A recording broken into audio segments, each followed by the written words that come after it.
আজকের জুমার আলোচনার বিষয় 15ই শাবান উপলক্ষে বেদাতি কর্মকাণ্ড সম্পর্কে এক তত্ত্ববহুল গুরুত্বপূর্ণ আলোচনা করব ইনশাআল্লাহ বলে। আসলে এই জামানায় মানুষ সব দিক দিয়ে ভালো মন্দ উপভোগ করতে পারে এবং যাচাই বাছাই করতে পারে, কিন্তু আসলে প্রকৃত কিছু মানুষ রয়েছে, তারা এখনো অন্ধ জগতে বসবাস করে। তারা এখনো হক খুঁজে পায় নাই, হকের বিষয়ে তারা কোনো তালাশ করে না। আসলে বিষয় কিন্তু এরকম নয়। কোরআন সুন্নাহ যেটা সঠিক সেই অনুযায়ী প্রত্যেকটি মানুষেরই আমল করা উচিত। কোরআন সুন্নাহর বাহিরে কোন আমল কোনো ব্যক্তি যদি তালাশ করে এবং করে, তার আমল গ্রহণযোগ্য হবে না। আল্লাহ সুবহানাহু ওয়া তাআলা সূরা ইমরান 3 নম্বর সূরা 85 নম্বর আয়াত খুলে দেখবেন, 20 নম্বর পৃষ্ঠা 3 নম্বর পারা। সেখানে দেখবেন আল্লাহ বলছেন, ওমাইয়াবতাগি গায়রাল ইসলামি দীনান ফালান ইকবালা মিনহু ওয়া ফিল আখিরাতি মিনাল খাসিরিন। আল্লাহ বলছেন, যে ব্যক্তি ইসলাম ব্যতীত, ইসলামের কর্মকাণ্ড ব্যতীত অন্য কোনো কর্মকাণ্ড তালাশ করে, ইসলাম ব্যতীত অন্য দিন তালাশ করে, আল্লাহ সুবহানাহু ওয়া তাআলা বলছেন সেই দিন, সেই কর্ম, সেই আমলকে তার গ্রহণ করা হবে না। ফালাই ইকবালা মিনহু, তার কোনো কিছু কবুল করা হবে না। আল্লাহ বলছেন ওয়া ফিল আখিরাতি মিনাল খাসিরিন, এবং সেই পরকালে ক্ষতিগ্রস্তদের অন্তর্ভুক্ত হবে। আয়াত সূরা ইমরানের 85 নম্বর আয়াত আল্লাহ সুবহানাহু ওয়া তাআলা এই কথা বলেছেন। তাহলে আপনাকে আমল করার আগে সে আমল সম্পর্কে জানতে হবে। জানাটা ফরজ, আপনাকে জেনে ইবাদত করতে হবে। আমি ইমাম সাহেব কি বলি, আমাকে আপনি অনুসরণ করবেন, বিষয় এরকম নয়। আমি ভুল বলতে পারি, আমি সঠিকও বলতে পারি, কারণ কোরআন সুন্নাহ একজনের উপর নাজিল হয়েছেন, তিনি কে? মুহাম্মদ রাসূলুল্লাহ সাল্লাল্লাহু আলাইহি ওয়াসাল্লাম। শুধু নাজিল হয়েছে বিষয় এরকম নয়, যেই বিষয়টা নাজিল হয়েছে সেই বিষয়ের উপরে আল্লাহ সুবহানাহু ওয়া তাআলা তাকে বাস্তবায়ন করিয়েছেন, আমল করিয়ে নিয়েছেন, প্র্যাকটিক্যালি তা আমল বাস্তব এই জমিনে প্রমাণ করে নিয়েছেন। সে নিজেই আমল করেছেন, তারপরে এই আমলের কথা সাহাবীদেরকে বলেছেন। তাহলে আপনাকে ধোঁকায় পড়তে হবে না।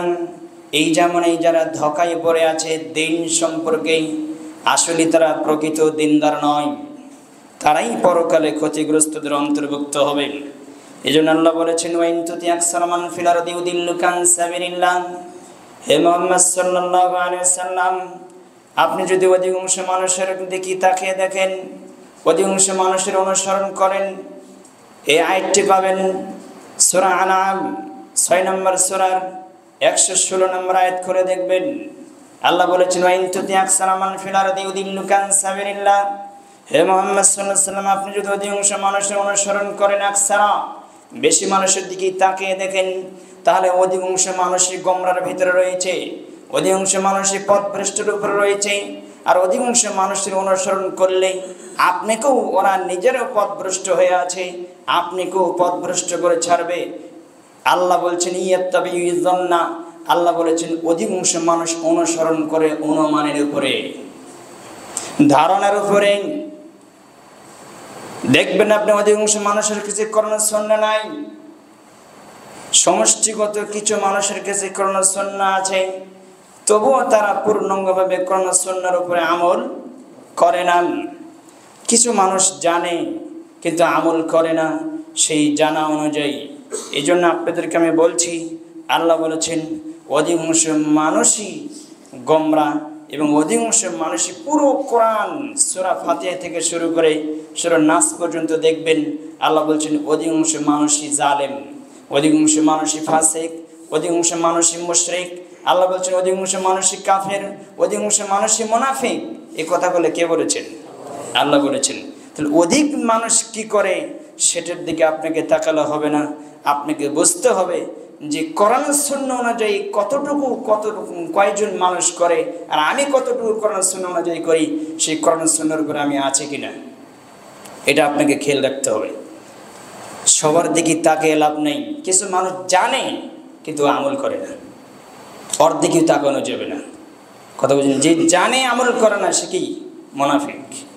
তো সেখান থেকে আপনাকে বেঁচে থাকতে হবে। আর রাসূল সাল্লাল্লাহু আলাইহি ওয়াসাল্লাম বলেছেন যে তোমরা কোরআন সুন্নাহকে ফলো করো, কারণ আমি আবু বকরকে দেখে দেই নাই, আমি উমারকে দেখে দেই নাই, আমি ওসমানকে দেখে দেই নাই, আমি আলীকে দেখে দেইনি, আমি তোমাদেরকে দেখিয়েছি কোরআন এবং সুন্নাহ। তার দলিল আপনার 50 নম্বর আয়াত 77 নম্বর সূরা, সূরা মুরসাল নাম শুনছেন?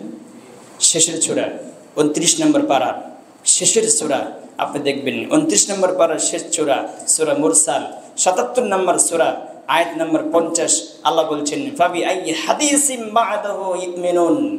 আল্লাহ বলছেন যে ফাবি আইয়ি হাদিসিম বা'দাহু ইউমিনুন, কোরআনের পরে আর কোন কথা আছে যেই কথার উপরে ইউমিনুন তোমরা ঈমান আনবে? আল্লাহ বলছেন কোরআনের চাইতে আর কোন কালামুল্লাহ আছে, কোন বই আছে, কিতাব আছে যার উপরে তোমরা কি আনবে? ঈমান আনবে। কোরআনের চাইতে আর শ্রেষ্ঠ কোনো হাদিস বা কথা নেই। তাহলে কোরআন যেহেতু কোরআন এবং সহিহ হাদিস, যেটা আপনাকে দেখেন এখানে আল্লাহ কোরআনকে হাদিস বলেছেন। অনেকে বুঝেন হাদিস মানে কি? কথা বা বাণী। আপনি বুঝতে পারেননি, কোরআনের কয়েকটি জায়গায় এসেছে। তা যেটা আমি বোঝাতে চাচ্ছি সেটা হচ্ছে কোরআন এবং সহিহ হাদিসের বাহিরে কোনো আমল যাতে আপনার দ্বারা না হয়। যতটুকু করবেন ততটুকু যে কোরআন সুন্নাহ অনুযায়ী হয়। কাউকে ফলো করে আপনি আমল করবেন বিষয় এরকম নয়। আপনি দুনিয়ার সব কিছু বুঝেন, দুনিয়া বুঝে ফেলাচ্ছেন কিন্তু বুঝেননি পরকাল। পরকাল কেন বুঝতে চাচ্ছেন না? পরকাল আপনাকে বুঝতেই হবে। দুনিয়া কম বুঝেন। রাসূল সাল্লাল্লাহু আলাইহি সাল্লাম হাদিস শুনেছেন, একবার ঘোষণা করে দিলেন, আরব ভূখণ্ডে এখনো পাবেন যে মাদি, যেটা আপনার মহিলার খেজুরের গাছ এবং পুরুষের খেজুরের গাছ, নাম শুনছেন না? আছে কি না? আছে। সাহাবীরা একটা কাজ করতেন যে মহিলা খেজুরের গাছের ছড়িটা আপনারা পুরুষ গাছের ছড়িটা মহিলার গাছের উপরে দিতেন। তো এই ঘটনা ঘটাতেন। তখন রাসূল সাল্লাল্লাহু আলাইহি ওয়াসাল্লাম বলছেন এটা বাদ দাও তোমরা। পরবর্তী বছরে শত শত মণ খাজুর কমে গেল। কি কমে গেল? খাজুর কমে গেল। সেই বছরে রাসূল সাল্লাল্লাহু আলাইহি ওয়াসাল্লাম যখন নিষেধ করলেন তখন আর তার এই কাজ করলেন না। মানে পুরুষ গাছের ছড়ি নিয়ে এসে মহিলা গাছের ছড়ির উপর আর দেন নাই। যখন শত শত মণ খাজুর কমে গেল তখন রাসূল সাল্লাল্লাহু আলাইহি ওয়াসাল্লামের কাছে সাহাবীরা রিকোয়েস্ট করলেন, এটা কেমন হলো? আমরা যে আমাদের নিষেধ করলেন, খাজুর তো অনেক কমে গেল। তখন রাসূল সাল্লাল্লাহু আলাইহি ওয়াসাল্লাম বলছেন দুনিয়ার বিষয়ে আমি এত কিছু বুঝি না, এটা হচ্ছে দুনিয়া, তোমরা আবার চালু করো। কথা বলছেন ওই যে সামনে ক্ষেত দেখতেছেন, কয় কেজি সার লাগবে, কয় কেজি সার দিলে কম হবে বেশি হবে, এটা কোরআন হাদিস নেই। আমার কথা বোঝেন নেই?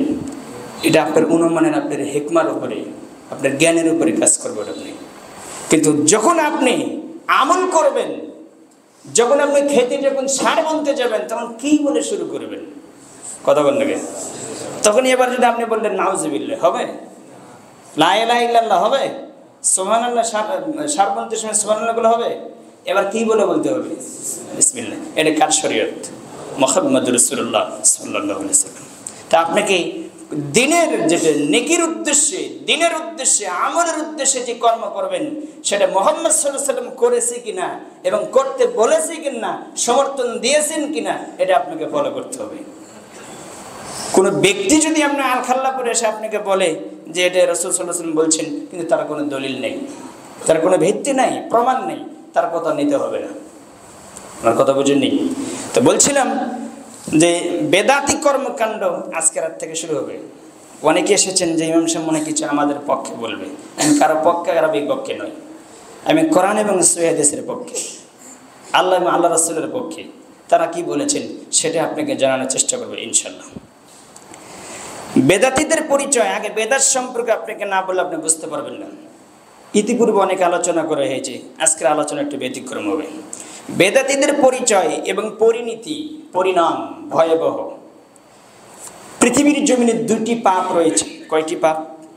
দুইটি পাপ রয়েছে। দুইটি পাপের নিজস্ব ক্ষমতা আছে। কি আছে? নিজস্ব ক্ষমতা আছে। একটি পাপ হচ্ছে আল ইশরাকু বিল্লাহ, আল্লাহর সাথে শিরিক করা। যে ব্যক্তি শিরিক করে তার অতীতের আমল কি হয়ে যায়? নষ্ট হয়ে যায়। ওয়ালাকাদ উহিয়া ইলাইকা ওয়া ইলাল লাযিনা মিন ক্বাবলিকা লাইন আশরাকতা লা ইয়াহবাতান্না আমালুকা ওয়া লা তাকুনান্না মিনাল খাসিরিন। সূরা জুমারা 39 নম্বর সূরার 65 নম্বর আয়াত খুলে দেখবেন, সেখানে আল্লাহ বলতেছেন ওয়ালাকাদ উহিয়া ইলাইকা ওয়া ইলাল লাযিনা মিন ক্বাবলিকা, হে মুহাম্মদ সাল্লাল্লাহু আলাইহি সাল্লাম, আপনার প্রতি যে ওহী করা হয়েছে এরকম ওহী প্রত্যেক নবীর কাছে করা হয়েছে। আপনার পূর্বে যতগুলো নবী এসেছিলেন সব নবীর কাছে একই ওহী করা হয়েছে। কি ওহী করা হয়েছে? আল্লাহ বলেছেন যে আপনি আর আপনারা কারো আমার সাথে অংশীদারি স্থাপন করিয়েন না। আল্লাহ বলছেন ওয়ালাকাদ উহিয়া ইলাইকা ওয়া ইলাল লাযিনা মিন ক্বাবলিকা লাইন আশরাকতা, আপনি আমার সাথে শিরিক করেন না, এবং তাদেরকে আমি ওহী করে দিয়েছি, যে বলে দিয়েছি যে তোমরা আমার সাথে কি করো না? শিরিক করবে না, অংশীদারি স্থাপন করবে না। এই মহা জগতের ভিতরে যা কিছু আছে আমি আল্লাহর সব কিছুর একাই মালিক, এখানে কারো অধিকার নেই। আল্লাহু খালিকু কুল্লি শাইইন ওয়া হুয়া আলা কুল্লি শাইইন ওয়াকিল। 62 নম্বর আয়াত সূরা জুমার 39 নম্বর সূরা। আল্লাহ বলছেন এই পৃথিবীতে যা কিছু আছে আমি আল্লাহ একাই সৃষ্টি করেছি এবং আমি একাই এর তত্ত্বাবধায়ক, আমি সব কিছু একাই পরিচালনা করি, কারো এখানে অংশ নেই। আল্লাহ বলতেছেন, তাহলে আল্লাহ বলতেছেন আপনি যদি শিরিক করেন তাদেরকে আমি ওহী করে বলে দিয়েছি, এই কথাটা সতর্ক করে দিয়েছি। আপনি মুহাম্মদ সাল্লাল্লাহু আলাইহি ওয়াসাল্লাম যদি আমার সাথে শিরিক করেন, ওয়ালা তাকুনান্না লা ইয়াহবাতান্না আমালুকা ওয়ালা তাকুনান্না মিনাল খাসিরিন, আপনার যত আমল আছে সবগুলো আমি নষ্ট করে দেব এবং আপনি হবেন কাল কিয়ামতের দিনে ক্ষতিগ্রস্তদের অন্তর্ভুক্ত। একজন নবীকে কথা বলা মানে কি মনে করেন? আপনাকে ছেড়ে দেওয়া হবে? ওয়ালাউ আশরাকু লাহাবিতা মা কানু ইয়ামালুন। এই আয়াত পাক সূরা আনামের 88 নম্বর আয়াত। আল্লাহ বলে দিচ্ছে, হে মুহাম্মদ সাল্লাল্লাহু আলাইহি ওয়াসাল্লাম, আপনি বলে দেন তাদেরকে, তারা যদি আমি আল্লাহর সাথে শিরিক করে তাহলে আমি তাদের অতীতের আমল সব নষ্ট করে দেব। কথা বুঝেননি? আল্লাহ সুবহানাহু ওয়া তাআলা বলছেন সূরা মাইদার 72 নম্বর আয়াতে আল্লাহ বলেছেন যে যারা আমার সাথে শিরিক করবে, অংশীদারি স্থাপন করবে, আমি তাদের জন্য জান্নাতি হারাম করেছি, তাদের জন্য জাহান্নাম অবধারিত। এই জালেমদের জন্য কোনো সাহায্যকারী নেই। তাহলে 1 নম্বর পাপ গেল। 1 নম্বর পাপের নাম কি? শিরিক। 2 নম্বর, এই শিরিকের হচ্ছে অতীতের যা আমল করেছেন সব কি করে দেবে? নষ্ট করে দেবে। শিরিক কিন্তু আপনার সামনে যে ইবাদত ওটা বন্ধ করে না। সামনে যে ইবাদত করবেন, যেটা করতেছেন দৈনন্দিন, এটা কি করে না? এটা বন্ধ করে না। কিন্তু দেখেন শিরিক পিছের আমল নষ্ট করে দেয়, আর বেদাত সামনের আমল কবুল হওয়া বন্ধ করে দেয়। দুটোই জটিল না? খুব কঠিন। বেদাত এত মারাত্মক, শিরিকের চাইতে মারাত্মক। আপনি যদি বলেন ইমাম সাহেব এটা কেমন কথা বলেন, শিরিকের চাইতে বেদাত মারাত্মক কি করে হতে পারে? যে বেদাত করে সে তওবা করবে না, আর যে শিরিক করে সে বোঝে হ্যাঁ আমি এটা শিরিক করলাম, কিন্তু সে তওবা করে ফিরে আসবে। কিন্তু বেদাতে ভালো মনে করি বেদাত করে। আমার কথা বুঝেনি? বেদাতে কিন্তু কি করবে না?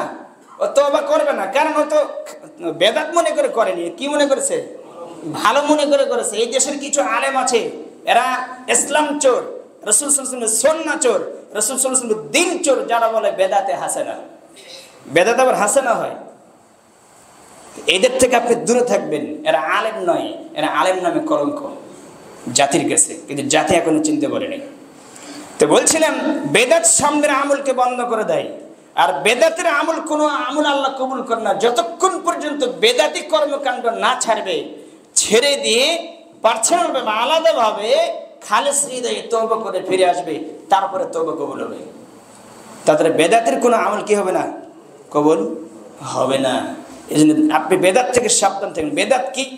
বেদাত বলা হয় দ্বীনের মধ্যে এমন বিষয় তৈরি করা যা রাসূল সাল্লাল্লাহু আলাইহি ওয়াসাল্লাম ও খোলাফায়ে রাশেদার যুগে ছিল না, আল্লাহর নবীর জামানায় ছিল না, সাহাবীদের যুগেও ছিল না, বরং পরবর্তীতে দিনের নামে চালু করা হয়েছে আল্লাহ এবং আল্লাহ রাসূলের নামে। নাউযুবিল্লাহ মিন যালিক। তাকে বলা হয় কি? বেদাত। সাহাবীরও করেনি, তাবেঈরও করেনি, খোলাফায়ে রাশিদিনও করেনি, আল্লাহর নবীর জামানায় ছিল না। যেমন আবিষ্কার করেছে মাযহাব, আল্লাহর নবীর জামানায় ছিল। যার মাযহাব আপনি চালু করেছেন আবু হানিফার যুগেও ছিল না আবু হানিফার মাযহাব। আপনি পাইলেন কোথায়? অথচ সেটাকে আপনি কট্টরভাবে প্রাধান্য দেন, আপনি পাইলেন কোথায়? জীবনে পড়ছিলেন? তার বিষয় কি? আপনাকে জবাব দিতে হবে। শুধু অপেক্ষা করেন, মৃত্যু এখন আসেনি কাছে। তাই বলছিলেন রাসূল সাল্লাল্লাহু আলাইহি সাল্লামের যুগে এবং সাহাবীদের যুগে, তাবেঈদের যুগে, খোলাফায়ে রাশিদিনের যুগে যা ছিল না, যা দিনের মধ্যে ছিল না, তার নতুন করে আবিষ্কার করার নাম কি? বেদাত। আচ্ছা, আবিষ্কার করা, কমানো বাড়ানো কার কাজ? 115 নম্বর আয়াত খুলে দেখবেন, সূরা আনামে আল্লাহ বলছেন যে লা ইউবাদদিলুল্লাহু, আল্লাহ বলছেন এটা পরিবর্তন হবে না। কি হবে না? এটা পরিবর্তন হবে না। আমি আল্লাহ সুন্নাতুল ইসলামকে পূর্ণাঙ্গ করে দিয়েছি, কমানো যাবে না, বাড়ানো যাবে না। কমানো বাড়ানো আমি আল্লাহর কাজ, এটা কারোর সাধ্য নাই।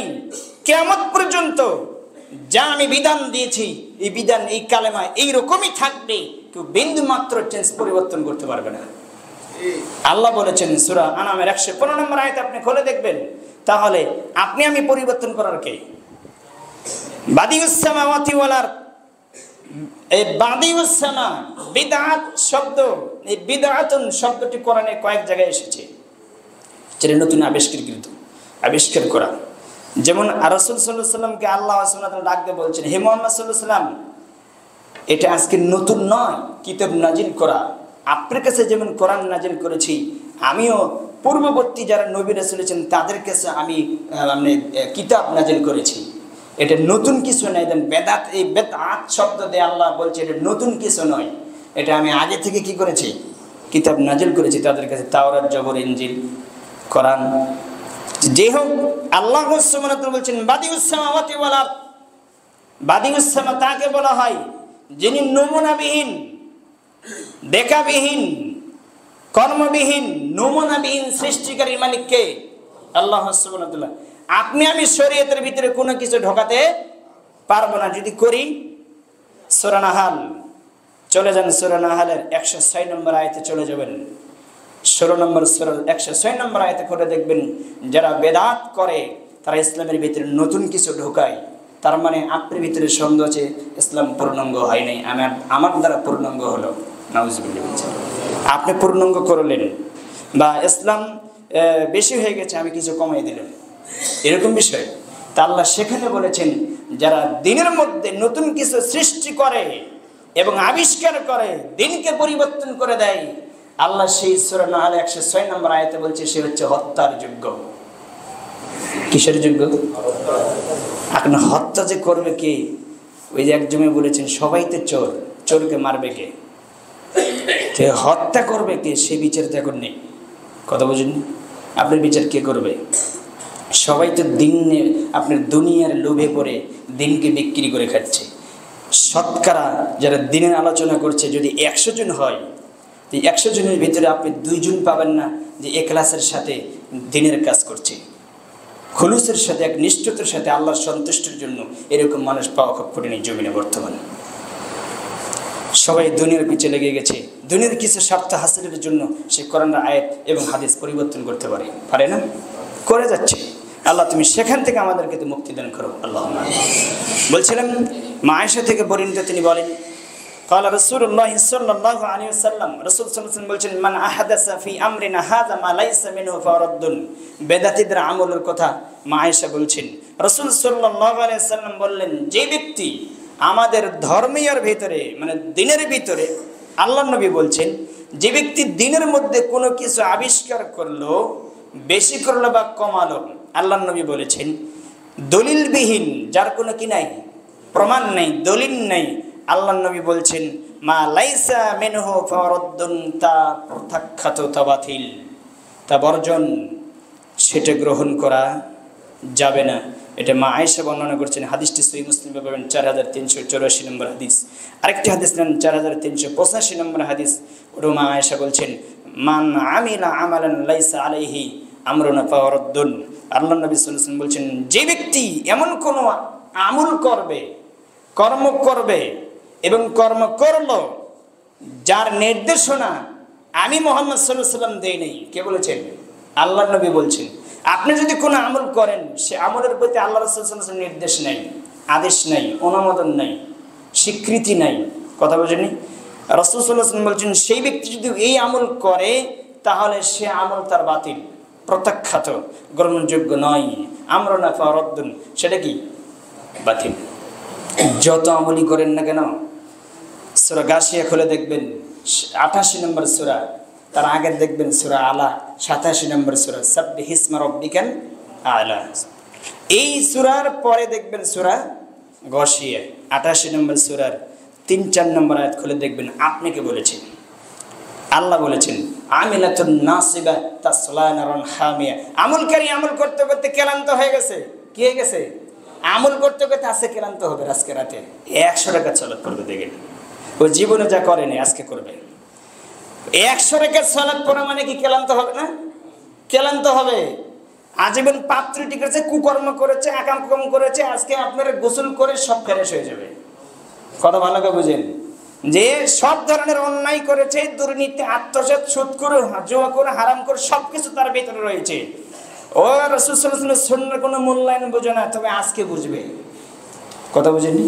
সারা জীবন একটা বক ধর্মী মুসলিম, মানে বগের মতন উৎপাদে থাকে, কখন মাছ কোন জায়গায় দেখবে, তো ওই একসাথে সবকিছু করে ফেলাবে আজকে রাতে। তো কথা বুঝেননি?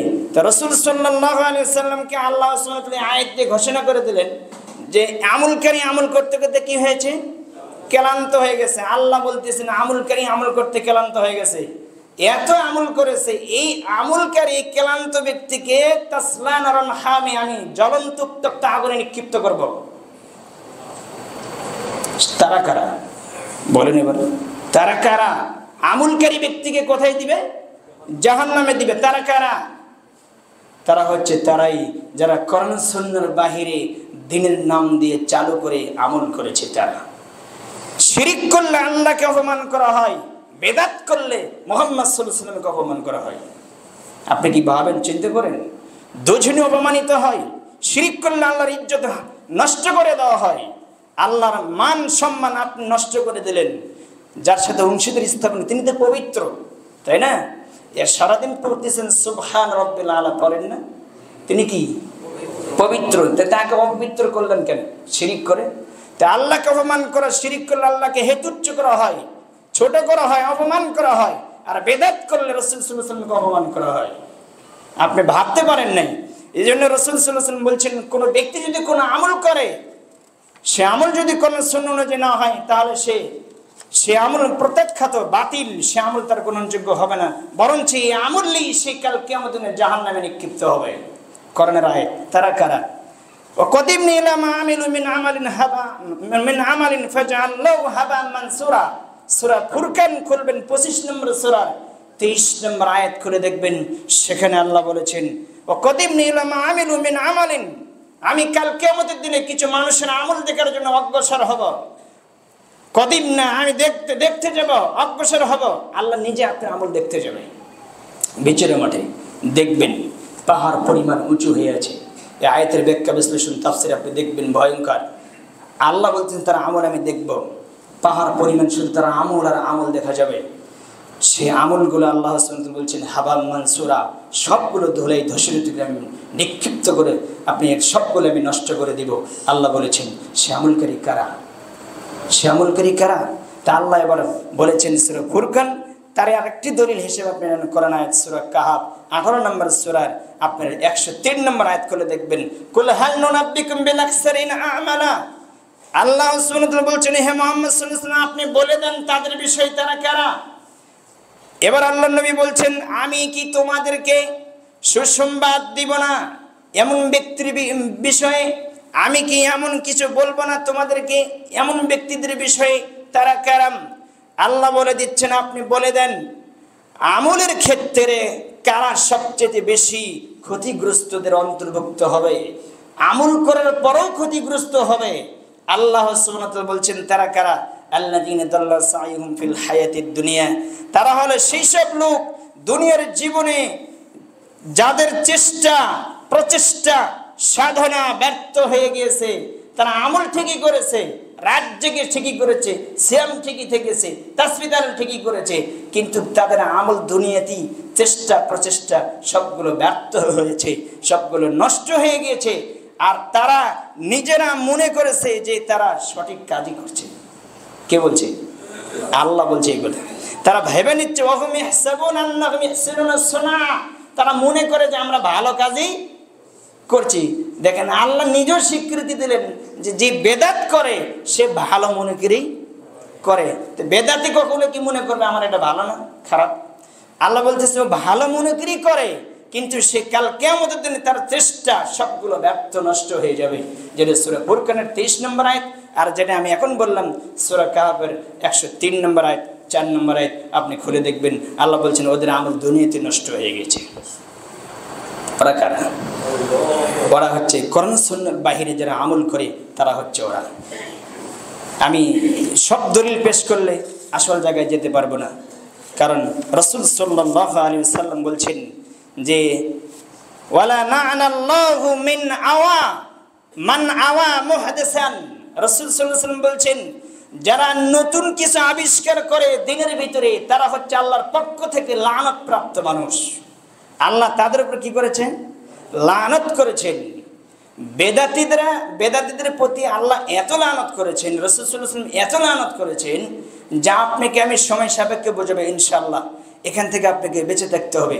আমল যদি একটা হয়, আদাবুল মুফরাদ খুলবেন 595 নম্বর হাদিস খুলে দেখবেন রাসূল সাল্লাল্লাহু আলাইহি ওয়াসাল্লাম বলছেন একজন ব্যক্তি আমল করেছেন পুরো জীবন 1 থেকে 70-80 বছর পর্যন্ত আমল করেছে, তার জীবনের একটা আমলই কবুল হবে, আর বাকি কোনো আমল তার কবুল হয়নি। একটা আমল যদি তার জীবনে কবুল হয়ে যায়, আল্লাহর নবী সেখানে উল্লেখ করেছেন আদাবুল মুফরাদ ইমাম বুখারীর লেখা, তিনি বলেছেন যে কুবিলাত লাহু হাসানা ওয়াহিদান, একটি আমলই তার কবুল হয়েছে, হাসানা উত্তম হয়েছে।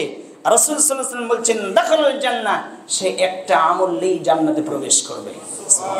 কারণ ওই একটা আমলই তার কোরআন সুন্নাহ অনুযায়ী হয়েছে, আল্লাহর সন্তুষ্টি অনুযায়ী হয়েছে, রাসূল সাল্লাল্লাহু আলাইহি ওয়াসাল্লামের তরিকা অনুযায়ী হয়েছে, আর বাকি জীবনের সব আমলগুলো আপনার কোরআন সুন্নাহর বাইরে হয়েছে।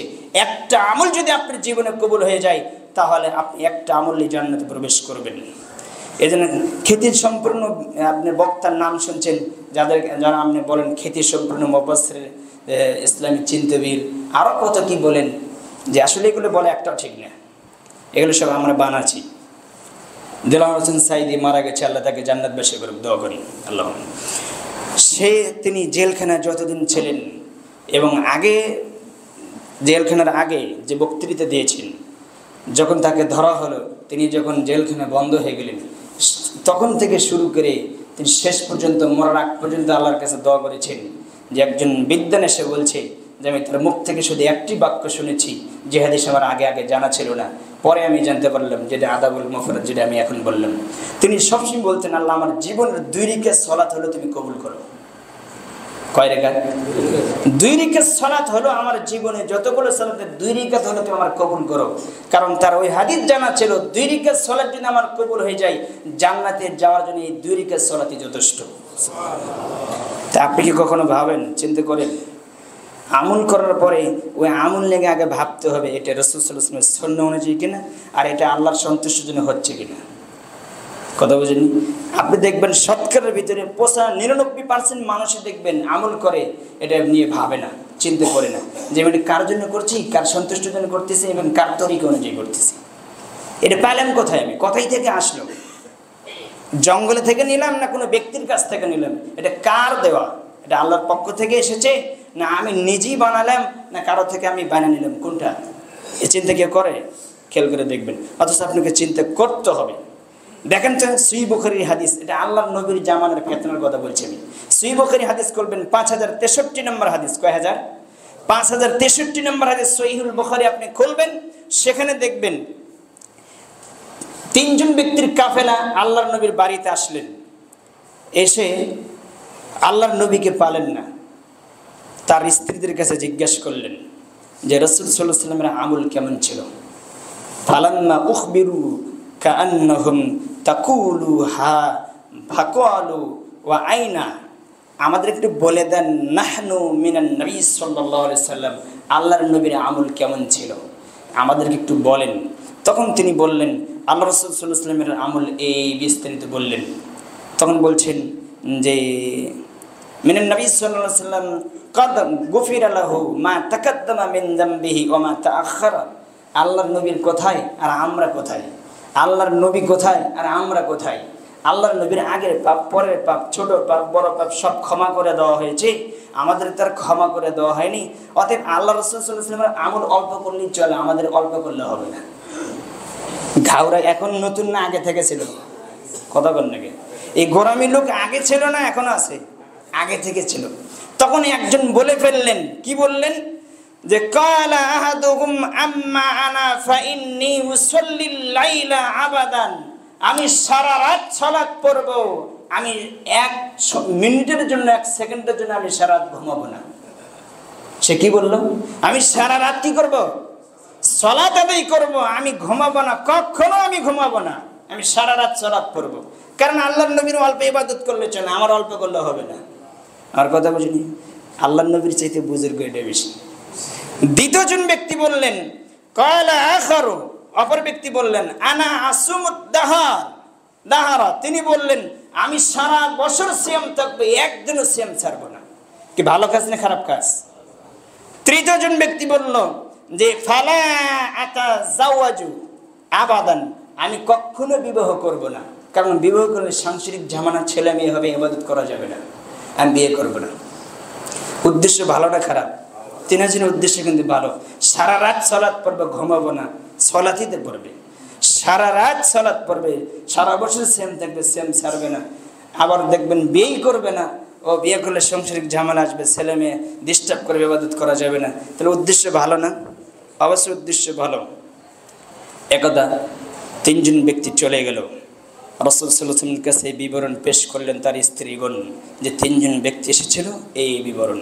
তিনজন ব্যক্তিকে একত্রিত করা হলো, ডাকা হলো, ডেকে বলছেন শোনো, আমি মুহাম্মদ সাল্লাল্লাহু আলাইহি ওয়াসাল্লাম রাতের কিছু অংশে ইবাদত করি, কিছু অংশে ঘুমাই। আমি মুহাম্মদ সাল্লাল্লাহু আলাইহি ওয়াসাল্লাম সিয়াম থেকে মাঝে মাঝে থাকি, মাঝে মাঝে ছেড়ে দেই। আমি মুহাম্মদ সাল্লাল্লাহু আলাইহি ওয়াসাল্লাম বিবাহ করেছি 11টি। কয়টি? আমি মুহাম্মদ সাল্লাল্লাহু আলাইহি ওয়াসাল্লাম বিবাহ করেছি, আমার সন্তানাদি আছে।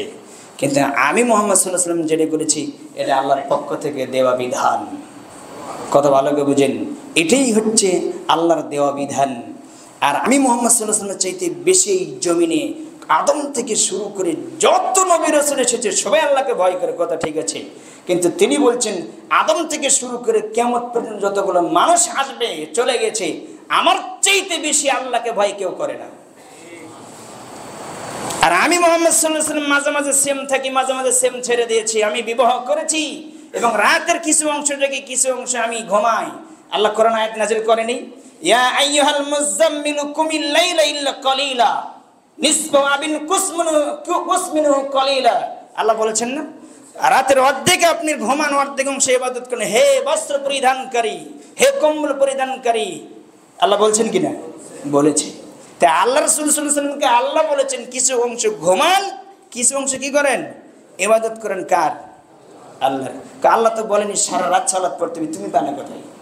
তখন আল্লাহ নবী শুধু এতটুকু বললেন, মান রাগিবা আন সুন্নতি ফালাইসা মিন্নি, যেই ব্যক্তি যারা আমার সুন্নাতকে অবজ্ঞা করে, আমি মুহাম্মদ সাল্লাল্লাহু আলাইহি ওয়াসাল্লাম যে বিধান নিয়ে এসেছি আল্লাহর পক্ষ থেকে, এই বিধানের প্রতি যারা হেয় তুচ্ছ করে এবং নিজেরা মন গড়া ভাবে ইবাদত করে, ওই ব্যক্তি এবং তারা আমার অন্তর্ভুক্ত নয়, তারা আমার শরীয়তের দ্বীনের এবং ইসলামের অন্তর্ভুক্ত নয়, তারা ইসলাম থেকে বহিষ্কৃত।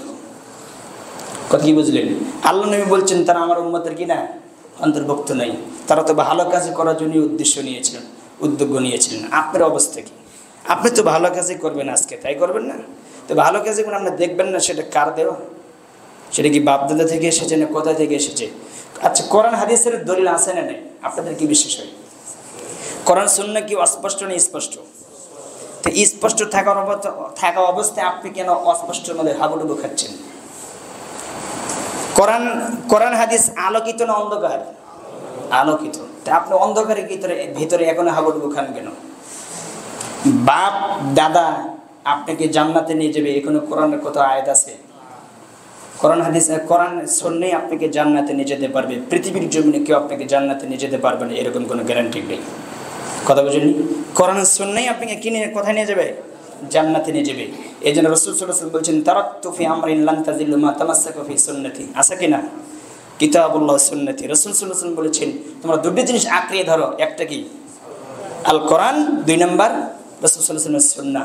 এই দুইটা জিনিস আপনি আঁকড়ে ধরেন। ৭৬ নম্বর হাদিস মেশকাতে খুলে দেখবেন, রাসূল ৮৬ নম্বর হাদিস খুলে দেখবেন মেশকাতে রাসূল সাল্লাল্লাহু আলাইহি ওয়াসাল্লাম এই হাদিসটি উল্লেখ করেছেন। বলছিলাম এই হাদিস দ্বারা আপনাকে আমি বুঝালাম যে কোরআন সুন্নাহ অনুযায়ী যদি আপনি কোনো কিছু না হয় তাহলে সেটা ইবাদত বলে গণ্য হবে না, সেটা বাতিল। আর বেদাতকারীর জন্য ঠিকানা কোথায়? জাহান্নাম। সব হাদিস আমি বলে শেষ করতে পারবো না, শুধু এতটুকু বলি, বেদাতকারীর জন্য দুঃখজনক এবং তাদের জন্য আল্লাহর পক্ষ থেকে লানত। রাসূল সাল্লাল্লাহু আলাইহি ওয়াসাল্লাম 3 জায়গায় থাকবে বিচারের মাঠে। কয় জায়গায়? 3 জায়গায়। যেগুলো পয়েন্টের কথা সেগুলো আমি বলছি। 1, আপনি পুলের উপর দেখতে পাবেন, পুল সেরাত যেটা বলা হয়, সেরাতের উপর রাসূল সাল্লাল্লাহু আলাইহি ওয়াসাল্লাম থাকবেন। 2, মিজানের পাল্লায় যেখানে মানুষের আমলনামা ওজন করা হবে সেখানে রাসূল সাল্লাল্লাহু আলাইহি ওয়াসাল্লাম থাকবেন। 3, হাউজের কাউসারের পানি যেখানে পান করাবেন সেখানে আল্লাহ রাসূল সাল্লাল্লাহু আলাইহি ওয়াসাল্লাম উপস্থিত থাকবেন। সেখানকার একটা হাদিস আমি বলি যে রাসূল সাল্লাল্লাহু আলাইহি ওয়াসাল্লাম বলছেন যে আমি যখন হাউজের কাউসারের পানি বিতরণ করব, আমার উম্মতকে যখন পান করাবো, তখন আমি কিছু মানুষকে দেখব দলবদ্ধভাবে আসতেছে এবং সেখানে আসার পরে তাদের সামনে একটা ব্র্যাকেট পড়ে যাবে, মানে আড়াল পড়ে যাবে। তখন আমি জিজ্ঞেস করব, কেন? ওরা তো আমার উম্মত, ওদেরকে তো আমি চিনতে পারছি, তোমরা কেন তাদেরকে ব্র্যাকেট দিলে আসতে দিচ্ছ না? তখন সে বলবে, ফেরেশতারা বলবে, আপনি জানেন না আপনি মারা যাওয়ার পরে ওরা দিনের ভিতরে কত কি আবিষ্কার করেছে, নতুন কিছু সৃষ্টি করেছে, আপনার ইসলামকে তারা নষ্ট করে দিয়েছে। তখন রাসূল সাল্লাল্লাহু আলাইহি ওয়াসাল্লাম বলছেন, সুকান সুকান লিমান গায়রা বাদি। রাসূল সাল্লাল্লাহু আলাইহি ওয়াসাল্লাম বলবেন, আমার সামনে থেকে তোমরা দূর হয়ে যাও, আমার সামনে থেকে তোমরা দূর হয়ে যাও। আল্লাহর নবী এই কথা বলবেন। সহিহ বুখারী হাদিস 6584 নম্বর হাদিস আপনি খুলে দেখবেন। হাদিসের ভিতরে আরও কিছু বিচক্ষণ কথা আছে, সব কথা আমি বলতে পারলাম না সময় সংকীর্ণের কারণে। রাসূল সাল্লাল্লাহু আলাইহি ওয়াসাল্লাম আরও বলেছেন যে বিদআতুন কুল্লা বিদআতিন দালালা, প্রত্যেকটি বেদাতি কি? গোমরাহ। ওয়া কুল্লা দালালাতিন ফিন্নার, এবং প্রত্যেকটি বেদাতকারীর জন্য সুনাম কি? সুনাম না কুনাম? কুনাম। আর রাসূল সাল্লাল্লাহু আলাইহি ওয়াসাল্লাম বলছেন প্রত্যেকটি বেদাতকারীর জন্য ঠিকানা জাহান্নাম। অথচ প্রত্যেকটি ইমাম সাহেবী পড়ে এই শব্দগুলো, পড়ে না? কিন্তু ওই ইমাম সাহেবী বুঝে না কি পড়তেছে। অতএব এখান থেকে আপনাকে বেঁচে থাকতে হবে। বেদাত সংক্ষিপ্ত সময় আমি বুঝালাম, আর কিছু বলবো না। আরেকটি হাদিস আমি বলে শেষ করে দেব।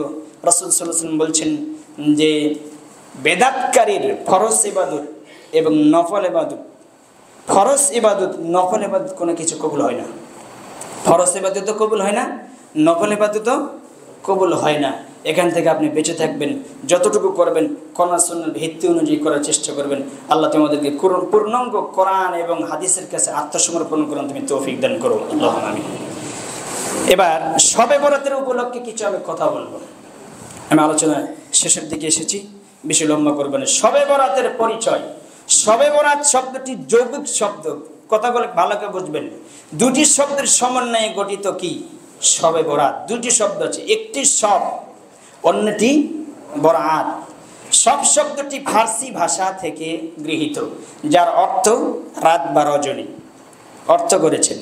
আর বরাত শব্দটি আরবি ভাষা থেকে গৃহীত, যার অর্থ মুক্তি, বিমুক্তি, সম্পর্কহীনতা, মুক্ত হওয়া, বিভিন্ন অর্থ এসেছে।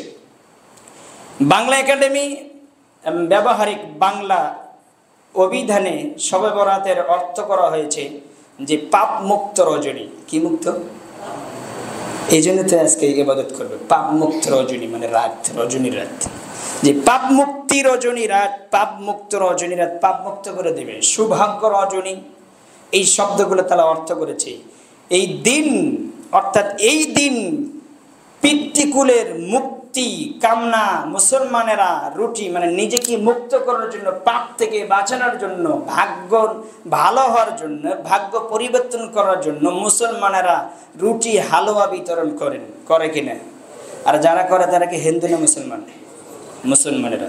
কিন্তু আমাদের দেশে বরাত শব্দটিকে ভাগ্য বা সৌভাগ্য অর্থে ব্যবহার করা হয়, যা ঠিক নয়, যার অর্থ ঠিক নয়, সমস্যা। অন্যদিকে কোরআন ও সহিহ হাদিসের কোথাও, কোরআন এবং আপনাকে আমি আজ থেকে কথা দিলাম যে মরার আগ পর্যন্ত সময় থাকলে আপনাকে আমি সময় দিলাম, কোরআন এবং সহিহ হাদিসের ভিতরে, কোরআন এবং সহিহ হাদিসের ভিতরে কোথাও শবে বরাত বা লাইলাতুল বরাত পরিভাষাটি ব্যবহার করা হয়নি। কোরআন এবং সহিহ হাদিসে কোথাও পাবেন না, কোথাও নেই। সাহাবী এবং তাবেঈর যুগেও তারা এই শব্দটিকে ব্যবহার করেননি। সর্বপ্রথম 448 হিজরিতে জেরুজালেমের বাইতুল মাকদিস মসজিদে মধ্য শাবানের রজনীতে সালাতুল আলফিয়া নামে নতুন একটি বেদাত চালু করা হয়। মসজিদের মূর্খ আলেমগুন অন্যান্য সালাতের ন্যায় এই সালাত চালু করে।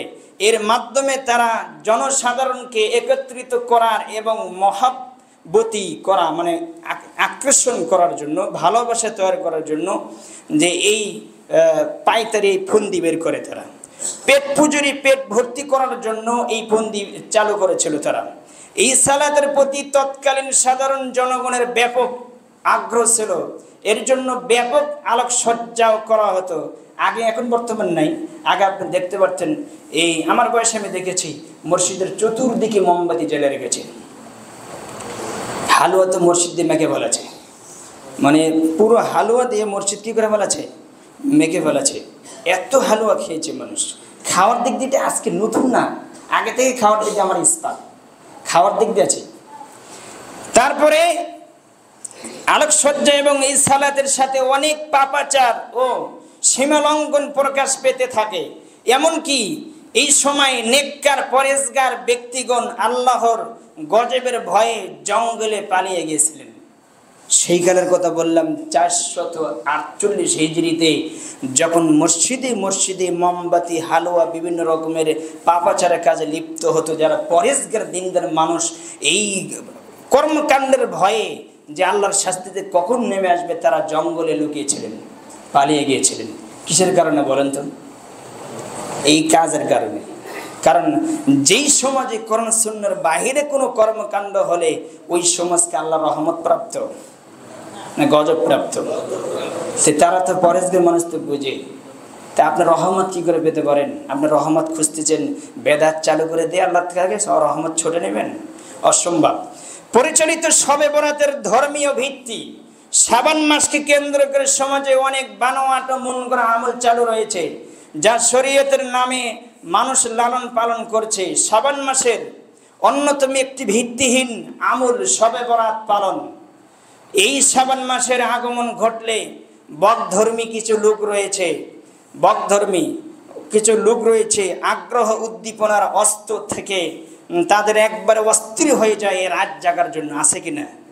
কেমনে রাত চলে আসবে আগে থেকে প্রস্তুতি নেই, যা পুরো আপনার দেখবেন রমজান মাসের শেষে লাইলাতুল কদরাতে এত প্রস্তুতি নেয় না, এত প্রস্তুতি এই আপনার এই রাতটার জন্য, এই দিনটার জন্য প্রস্তুতি উদ্দীপনা বেড়ে যায় তাদের। অনেকেই জেনে আবার অনেকেই না জেনে দিনটাকে ধর্মীয় দিবস হিসেবে পালন করে থাকে। অনেকেই জানে, অনেকেই না জেনে। এই প্রচলিত শবে বরাতের পেছনে কয়েকটি দিক ধর্মীয় ভিত্তি হিসেবে কাজ করে থাকে, এই কারণে এই কাজগুলো তারা করে। এক, এই রাতে কোরআন অবতীর্ণ হয়, নাউজুবিল্লাহ মিন যালিক। এই রাতে কি অবতীর্ণ হয়? 15ই শাবান, আজকে রাত হবে, দিন আজকে জুমা, রাত আসতেছে 15ই শাবান, এই রাতে বলে কোরআন অবতীর্ণ হয়েছে। এই উপলক্ষে তারা রাত জাগে। এই রাতে বান্দার গুনাহ মাফ করা হয়, এই জন্য রাত জাগে। আমি খালি কয়েকটা পয়েন্টে বলতেছি। আগামী 1 বছরের জন্য ভালো মন্দ তাকদীর নির্ধারণ করা হয় এই রাতে। তাদের যেটা আপনার থিওরি, 100 রাকাত সালাত আদায় করতে হয়, করে না? তার সূরা ইখলাস দিয়ে প্রত্যেক রাকাতে সূরা ইখলাস। এটা হলো 5 নম্বর গেল। 6 নম্বর হচ্ছে রাসূল সাল্লাল্লাহু আলাইহি সাল্লাম এর দান মোবারক, মানে এই দিনে দান মোবারক উহুদের যুদ্ধে শহীদ হয়, মানে দাঁত ভেঙেছে।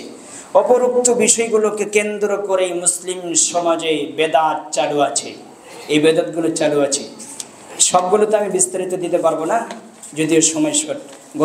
গত বছরে এই কথাগুলো আমি কিছু কথা বলেছি যে কোরআন অবতীর্ণ হয়েছে কোন মাসে?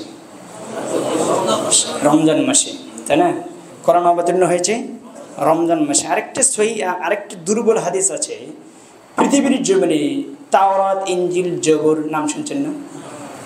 আরেকটি হাদিস আছে, হাদিসটি একটু দুর্বল, যে সেখানে এসে সনদে উল্লেখ করা হয়েছে যে সর্বপ্রথম যে নাজিল হয়েছে আপনার তাওরাত, ইনজিল, তারপরে একে ধাপে ধাপে প্রথম রমজান থেকে। হাদিসটি দুর্বল, তবে এটা আমি নিচ্ছি না। তবে এই হাদিসটি স্ট্রং এবং কোরআনের আয়াত সহ দলিল যে রমজান মাসেই কোরআন অবতীর্ণ হয়েছে। শাহর রমাদান আল্লাযী উনজিলা ফীহিল কোরআন, কোন মাসে কোরআন অবতীর্ণ করেছেন? তা আপনি যে বলছেন 15ই শাবানের রাত্রে, তাই কি? বিষয় কি তাই? তাহলে কোরআনের আয়াত উল্টো হয়ে গেল না? ইন্না আনজালনাহু ফি লাইলাতিন মুবারাকাতিন ইন্না কুন্না মুনজিরিন। আল্লাহ বলছেন আমি একে অবতীর্ণ করেছি এক বরকতময় রাতে। কেননা আমি মানুষকে সতর্ককারী। সে বরকতময় রাত কোনটা? লাইলাতুল কদর। লাইলাতুল কদর কি এটা? সেটা কোনটা? রমজান মাসের শেষের, মানে 20 রমজান যাওয়ার পরে। তো বিস্তারিত আমি বলতে পারতেছি না। যে বান্দার গুনাহকে ক্ষমা করে দেওয়া হবে, এখানে কিছু কথা রয়ে গেছে। রাসূল সাল্লাল্লাহু আলাইহি ওয়াসাল্লাম বলেছেন যে কিছু কিছু হাদিস বাদ যাবে যদি আপনি আজকের রাতের আমল করেন, যেটা বাতিল বলে গণ্য হবে। প্রত্যেক রাতে ইয়াকুলু মাইদুইনি ফাআস্তাজিব লাহু মান ইয়াসআলুনি ফাউতিয়াহু মান ইয়াস্তাগফিরুনি ফাআগফির লাহু। যে রাসূল সাল্লাল্লাহু আলাইহি ওয়াসাল্লাম বলেছেন যে কুল্লা লাইলাতিন ইলা সামাইদ দুনিয়া হিনা ইয়াবকা সুলুসাল লাইলিল আখির। প্রত্যেক রাতের তৃতীয় অংশে আল্লাহ সুবহানাহু ওয়া তাআলা প্রথম আসমানে নেমে আসে। হাদিস সহিহ বুখারী 1145 নম্বর হাদিস খুলবেন, সেখানে দেখবেন প্রত্যেক রাতে আল্লাহ সুবহানাহু ওয়া তাআলা প্রথম আকাশে নেমে আসে। এবং আল্লাহ সুবহানাহু ওয়া তাআলা বলছেন যে আমাকে ডাকে আমি তার ডাকে সাড়া দিয়ে দেব, যে আমার কাছে চাই আমি তার আশা পূরণ করে দেব, যে আমার কাছে ক্ষমা চাই আমি তাকে ক্ষমা করে দেব। হাদিস সহিহ বুখারী। এই আমল কিন্তু এইভাবে করে না, আজকে যেভাবে করবেন। তাহলে প্রত্যেক রাতে আল্লাহ সুবহানাহু ওয়া তাআলা প্রথম আসমানে নেমে আসে। আপনি কয়দিন যাবেন, কয়দিন আলোক সহ্য করেন, কিভাবে আপনার প্রস্তুতি নেন প্রত্যেক রাতে আপনি কি করেন? অথচ 15ই শাবান রাত্রে বিষয়ে যতগুলো হাদিস আছে একটা রাসূল সাল্লাল্লাহু আলাইহি ওয়াসাল্লাম হাদিস নেই, সবগুলো দাদাদের বানানো, বাবাদের বানানো। আপনাকে আমি মরণ আগ পর্যন্ত সময় দিলাম, আপনি প্রমাণ করতে পারবেন না ইনশাআল্লাহ। সবগুলো মানুষের বানানো আমল, আপনার দলিল নাই, প্রমাণ নাই, সবগুলো হুজুরের বানাচ্ছে। আর আপনি যদি ওটাই বিশ্বাস করেন, আপনি সবে বরাত সব শব্দের অর্থ তো ভাগ্য রজনী, মানে রজনী রাত, রজনী। আর বরাত শব্দ অর্থ কি? ভাগ্য। আপনি অর্থ করেছেন, কিন্তু অর্থ তো এটাই হবে না। আপনি বলছেন না আরেকটা অর্থ আছে, সেটা কি? যে ফি লাইলাতিন নিসফিস শাবান মিন নিসফিস শাবান, এই যে 15ই শাবানের রাত। আপনি অর্থ করেন এটা 15ই শাবানের রাত, আর কোনো আমল থাকে এখানে? কিন্তু এটাই করে নাই, এটা গোপন রাখছে। গোপন রেখে নাম দিয়েছে সবে বরাত, ভাগ্য রজনী রাত। কথাটা মিথ্যা। এখান থেকে আপনি বেঁচে থাকবেন। এটা একটা ফন্দি বের করছে হুজুররা আপনাকে ঘাল করে আপনি পকেট থেকে টাকা নেওয়ার জন্য। আপনি বুঝতে পারেননি। আল্লাহ তোমাদের বোঝার এবং মানার তুমি তৌফিক দান করো, আল্লাহুম্মা আমিন। রাসূল সাল্লাল্লাহু আলাইহি সাল্লাম বলেছেন যে কাতাবাল্লাহু মাকাদিরাল খালাইকা, আল্লাহ সুবহানাহু ওয়া তাআলা পৃথিবী সৃষ্টির 50,000 বছর পূর্বে মানুষের ভাগ্য নির্ধারিত করেছেন। হাদিস সহিহ মিশকাত খুলবেন, সহিহ মুসলিম খুলবেন, 79 নম্বর হাদিস আপনি খুলে দেখবেন। পৃথিবী সৃষ্টির কয় বছর আগে? 50,000 বছর আগে মানুষের তাকদীর নির্ধারিত করা হয়েছে। আর আপনি বলছেন আজকে নির্ধারণ করা হবে। সেটাই আবার প্রত্যেক বছরই রমজানের আপনার শেষের 20 রমজান যাওয়ার পরে যেটা আল্লাহ সুবহানাহু ওয়া তাআলা চেঞ্জ করেন, পরিবর্তন করেন, কিন্তু নির্দিষ্ট করেছেন কত বছর আগে? 50,000 বছর পূর্বে। আপনি এটা বুঝতে পারেননি। আল্লাহ তোমাদের বোঝার এবং মানার তুমি তৌফিক দান করো, আল্লাহুম্মা আমিন। যে এখান থেকে আপনাকে বেঁচে থাকতে হবে। আরেকটি হাদিস বলে আমি আলোচনা শেষ করে দিব, আর লম্বা করব না। এই দেশে কিছু আমল আছে, সেটা বলে যে কিছু মানুষ বলে আপনার 15ই শাবান এই রাত্রিতে, এই দিনেই আল্লাহ সুবহানাহু ওয়া তাআলা নবী মুহাম্মদ সাল্লাল্লাহু আলাইহি ওয়াসাল্লামের দাঁত ভেঙেছে। কথা কি হাসান হয়েছে? কথা মিথ্যে কথা, আপনি বুঝতে পারেননি। এটা 14 শাওয়াল মাস কোন মাস? রমজানের পরের মাসে রাসূল সাল্লাল্লাহু আলাইহি ওয়াসাল্লামের উহুদের যুদ্ধে দাঁত ভেঙেছে। কথা বুঝেননি? আর আপনি টেনে নিয়ে এসেছেন 2 মাস আগে, এত মহব্বত। চিন্তা করেছেন 2 মাস আগে তা রাসূল সাল্লাল্লাহু আলাইহি ওয়াসাল্লাম খেয়েছে, দাঁত ভেঙে আপনার হালুয়া খেয়েছে, আর আপনি দাঁতও ভাঙেন না, কিছু ভাঙেন, আপনি হালুয়া বলেন ভাই, আপনার হালুয়াকে লাভ কি? এই মহব্বত রাসূল সাল্লাল্লাহু আলাইহি ওয়াসাল্লামকে ভালোবাসার মহব্বত নয়, এই মহব্বত হচ্ছে রাসূল সাল্লাল্লাহু আলাইহি ওয়াসাল্লামকে অপমান করার মহব্বত। কথা হাসান না মিছে? এই মিথ্যের জুয়াচুরি থেকে আপনি বেঁচে থাকার চেষ্টা করবেন। আল্লাহ তোমাদের বোঝার এবং মানার তুমি তৌফিক দান করো, আল্লাহুম্মা আমিন। আমি আপনাদেরকে একটা থিওরি দিব, যেহেতু আপনার রাত জাগার জন্য এত পারদর্শী, মুসলিমের হাদিস আপনি নেওয়ার চেষ্টা করেন। যে সহিহ মুসলিমের 6438 নম্বর হাদিস খুলে দেখবেন, সহিহ মুসলিমের 6438 নম্বর হাদিস। আপনি আজকের রাতে জাগার জন্য এত প্রস্তুতি নিয়েছেন, এত কিছু আপনি করেছেন, আলোকসজ্জায় আমরা হালুয়ানে ব্যস্ত, কিন্তু প্রত্যেক সপ্তাহের ভিতরে সোমবার বৃহস্পতিবার বিষয়ে আপনার কোনো খবর নেই। কথা বুঝেননি? দেখেন রাসূল সাল্লাল্লাহু আলাইহি ওয়াসাল্লাম বলছেন, শোনো, কালা তুফতাহু আবওয়াবুল জান্নাহ তুফতাহু আবওয়াবুস সামা। সোমবার যখন চলে আসে, আপনি বৃহস্পতিবার যখন চলে আসে, আল্লাহ রাসূল সাল্লাল্লাহু আলাইহি ওয়াসাল্লাম সেম থাকতেন। সাহাবী প্রশ্ন করলেন যে আপনি সেম থাকেন কেন? তখন তিনি বললেন, আবওয়াবুস সামা, সোমবার যখন চলে আসে তখন আসমানের দরজা সব খুলে দেওয়া হয়। কিসের দরজা খুলে দেওয়া হয়? আসমানের দরজা খুলে দেওয়া হয়। আবওয়াবুল জান্নাহ, জান্নাতের দরজা খুলে দেওয়া হয়। ইয়াউমাল ইসনাইনি ওয়া ইয়াউমাল খামিস। রাসূল সাল্লাল্লাহু আলাইহি ওয়াসাল্লাম বলছেন, এই জন্য আমি সোমবারে বৃহস্পতিবার সেম থাকি। উহিব্বু, আমি ভালোবাসি। কে বলছেন? আর রাসূল সাল্লাল্লাহু আলাইহি ওয়াসাল্লাম বলছেন, আনা উহিব্বু, আমি ভালোবাসি যে এই দিনকে সেম থাকা, কারণ এই দিনে আকাশের দরজা খুলে দেওয়া হয় এবং জান্নাতের দরজা খুলে দেওয়া হয়। শুধু কি তাই, ফাইগফারা লাহু লিকুল্লি আবদিন, এই জমিনে যত বান্দা আছে আল্লাহ বলছেন আমি সকলকে ক্ষমা করে দেই। কোন দিনে বলেন তো? সোমবার বৃহস্পতিবারের দিন। রাসূল সাল্লাল্লাহু আলাইহি ওয়াসাল্লাম বলছেন, লা ইশরিকু বিল্লাহি শাইআন, তা ওই ব্যক্তিকে ক্ষমা করা হয় না যে ব্যক্তি আল্লাহর সাথে কি করে? শিরিক করে। যে কবর পূজারী, ব্যক্তি পূজারী, অন্ধ পূজারী, তাগুত পূজারী যারা আছে, আপনি বলবেন যে মুশরিক বললে তো শুধু আমাদের গায়ে লাগতো না। যখন আমি বলতেন মুশরিকদেরকে ক্ষমা করা হয় না, তখন আপনি বলতেন আমি তার মুশরিক না, আমরা তো মুশরিক না, ওই হিন্দু যারা মূর্তি পূজা করে হিন্দু, তাদেরকে বলছে মুশরিক। এই জন্য আমি বলছি যে একটু বুঝে না বলে আপনি বুঝতে পারবেন না। কবর পূজারী, অন্ধ পূজারী, ব্যক্তি পূজারী, তাগুত পূজারীদেরকে আল্লাহ ক্ষমা করেন না ওই সোমবার বৃহস্পতিবারে। আর তারপর বলছেন পরের অংশে, ইল্লা রাজুলান কানাত বাইনাহু ওয়া বাইনা আখিহি শাহনাউ, যেই ব্যক্তি এক ভাই আরেক ভাইয়ের সাথে দ্বন্দ্ব, হিংসা, বিদ্বেষ রাখে, ওই ব্যক্তিকে ক্ষমা করা হয় না। আছে? কথা বল না কেন? আছে রে নাই? আছে। হাদিসটি ভালো করে শুনে যান, হাদিস সহিহ মুসলিম, সূর্য ঢোকানোর কোনো ক্ষমতা নেই, যা বলছি কিয়ামত পর্যন্ত দেবই থাকবে।